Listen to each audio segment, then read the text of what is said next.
how to turn on or turn off picture gallery, share album notifications on the Samsung Galaxy S24 series.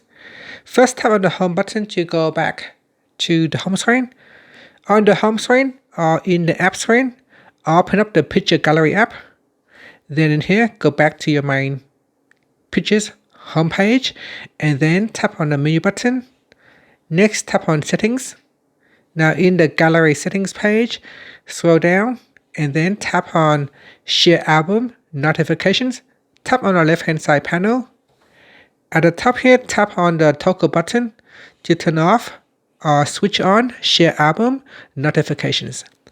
Down here, you can tap on share albums to turn it on or off for each of the items in here. So you can get notified when people share albums with you or delete albums shared with you. You can also get notified when there are a new post. So get notified when people add images and videos to share albums. You can also get notified when people join or leave share albums. And that's it. After that, you can tap on the home button to go back to the home screen. Thank you for watching this video. Please like and subscribe to my channel for more videos.